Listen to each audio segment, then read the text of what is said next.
Eu sou lá do Amazonas. Dezenas de etnias, de línguas.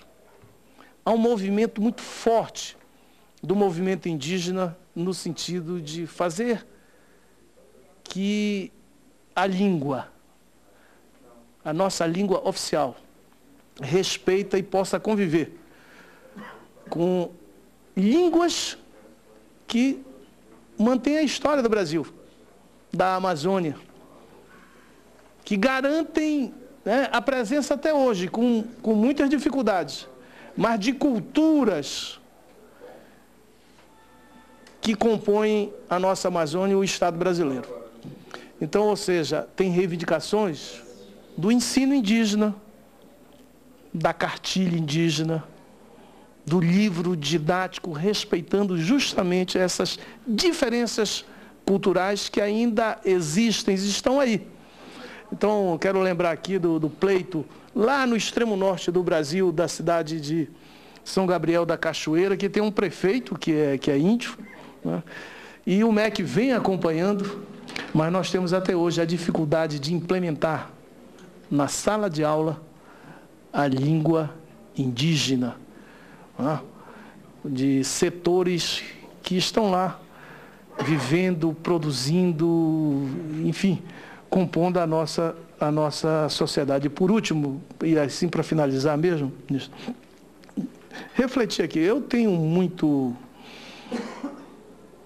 medo, esse é o termo, de nós não trabalharmos a essência, a responsabilidade que temos, deputados, senadores do Estado, de nós, no dia a dia, termos o Estado de direito, laico, até porque a sociedade já passou dos séculos das trevas, de nós não fazermos uma discussão com a serenidade que devemos ter, absolutamente comprometidos com o Estado de direito e laico, questões como da homofobia, de como tratar isso. Então, reuniu-se o grupo tal, religioso, evangélico, eu fico com os cabelos em pé, porque não é por aí. Acho que nós precisamos ter no dia a dia esse compromisso com a era dos direitos, do respeito ao Estado, do coletivo, mas como ter a capacidade de respeitar e de conviver com o individual, com direitos individuais. Com direitos individuais. Ou seja, exercer esse princípio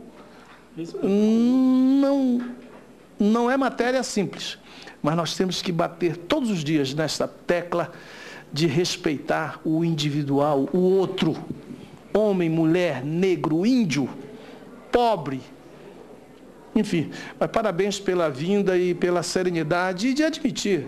A Excelência foi muito humilde, muito firme, mas muito humilde. Por que não? Por que não ter erros? Mas no debate e na troca das opiniões, que ganhe não o ministro Fernando Haddad, não o MEC, que ganhe o Estado brasileiro. Que ganhe o Estado brasileiro. Muito obrigado e parabéns pela participação aqui. Último interlocutor inscrito, senador Cristóvão Buarque, com a palavra. Ministro, em primeiro lugar, desculpa por ter chegado aqui depois de sua fala, eu estava em outras comissões. Segundo, dizer que a incorporação do português nessa audiência foi feita por mim. Mas eu coloquei muito claro, discutir o ensino do português, não era discutir esse livro. Para mim, estamos precisando discutir como se ensinar português em um mundo em que cada dia entram diversas palavras estrangeiras. Como é que a gente vai se adaptar? Traduzindo como futebol para futebol, criando novas palavras, como faz os franceses, ou como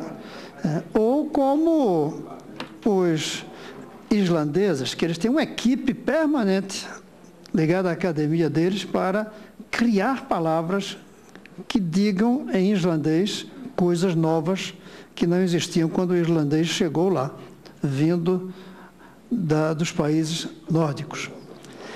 A outra coisa é como ensinar português com a linguagem que os jovens hoje usam. Quem vai ensinar português?